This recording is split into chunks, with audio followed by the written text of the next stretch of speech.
E eu tô aqui com O Mestre das Armas, mais um quadrinho europeu. Olha como ele é grande. Ele é aquele formato europeu, né? Só que ele é bem fininho.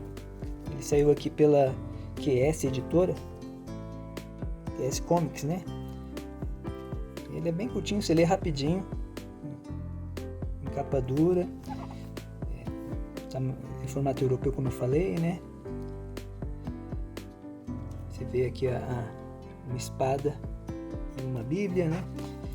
É um quadrinho francês de Javier Dorisson e Joël Parnot. Não sei se é assim a pronúncia, né? Como sempre.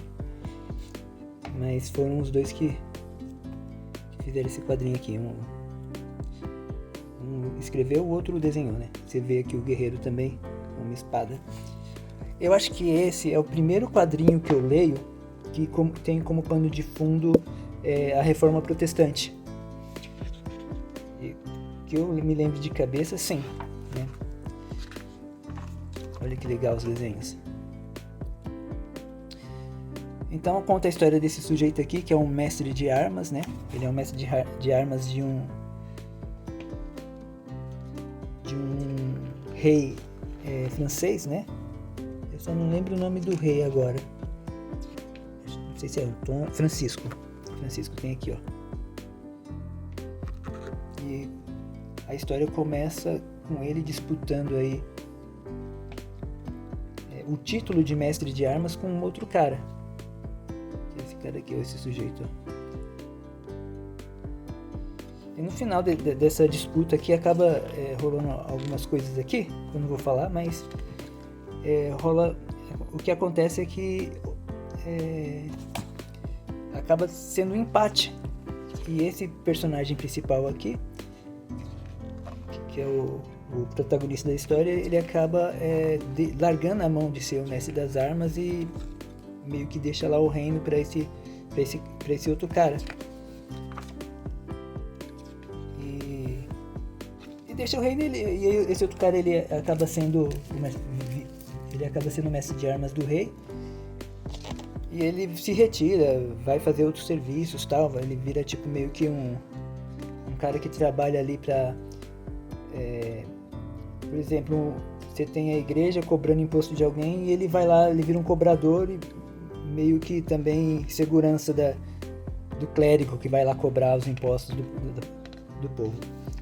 E em determinado momento da história, o médico que cuidou dele em um momento anterior chama ele para levar um trecho, ou a Bíblia, né? Eu não sei se é um pedaço da Bíblia ou se é a Bíblia toda, que eu não lembro assim direito. Eu não me apeguei a esse detalhe. Mas a questão é que esse médico, ele traduz a Bíblia para a língua vulgar e ele quer levar para Genebra para poder fazer a impressão da Bíblia. E para ele levar, a Reforma Protestante na época era vista com maus olhos, né? Inclusive me fez lembrar muito daquele filme, daquela série The Tudors, né?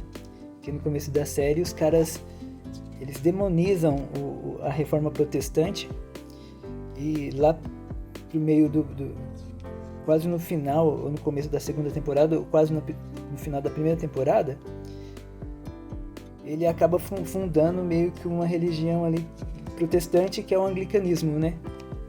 Mas no caso do rei Henrique ali é porque ele queria casar com a Ana Bolenha.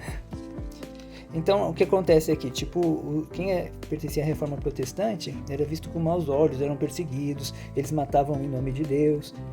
Então o que acontece? Ele chama o protagonista, o guerreiro, o antigo mestre de armas, para poder acompanhar por essa jornada, esse caminho, porque é perigoso. E aí ele reluta, não quer ir, tal, fala pro cara seguir tal caminho, que ele vai ser mais seguro. Mas no final, para ter história, né, ele tem que ir. E aí ele vai, junto acompanhando, até que ele chega numa determinada vila, que os caras são católicos, eles têm lá a devoção a um santo, a uma santa, né, tal. E tava tudo de boa até acontecer um incidente lá que faz com que eles acabam tendo que fugir, os 3, e esses caras da vila vão atrás dele, e assim, além deles estarem sendo perseguidos pelos caras da vila, o atual mestre de armas também está atrás deles, principalmente desse guerreiro aqui que ele não dá como... Ele acha que foi injusto, que ele não é um verdadeiro mestre de armas porque deu empate, só que ele quer tirar isso a limpo, né? Um dos motivos, né? Além de ter todo o peso dele estar carregando um livro que é considerado profano.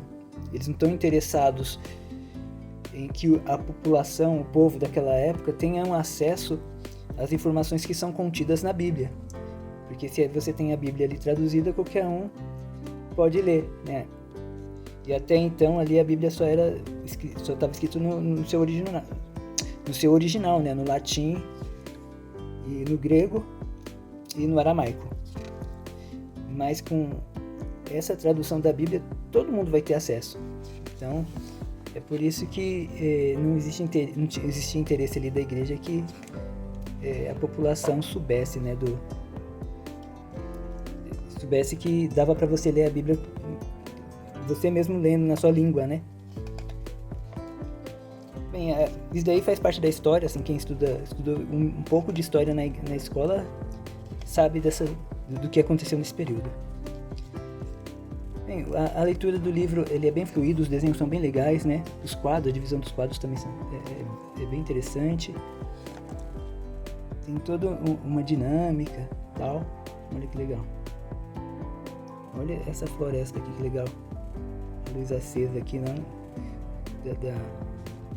Da fogueira, né? Que fizeram no meio do mato, entre as montanhas ali. Tá bem legal, né? Os desenhos são bem competentes.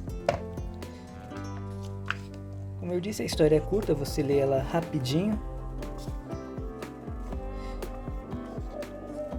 É uma história que tem começo, meio e fim.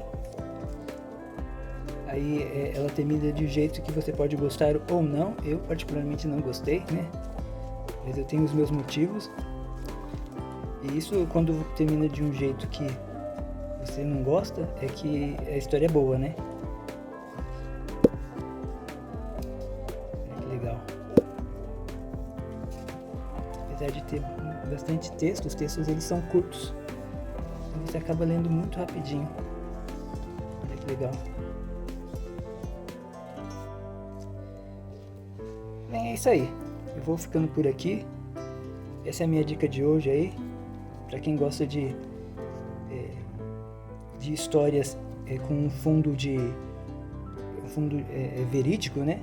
Como eu falei aqui, né?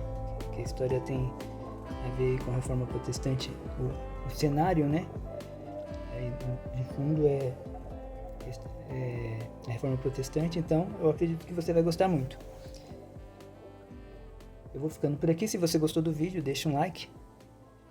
Se você acha interessante o conteúdo, nos siga para você ter acesso a mais outros vídeos.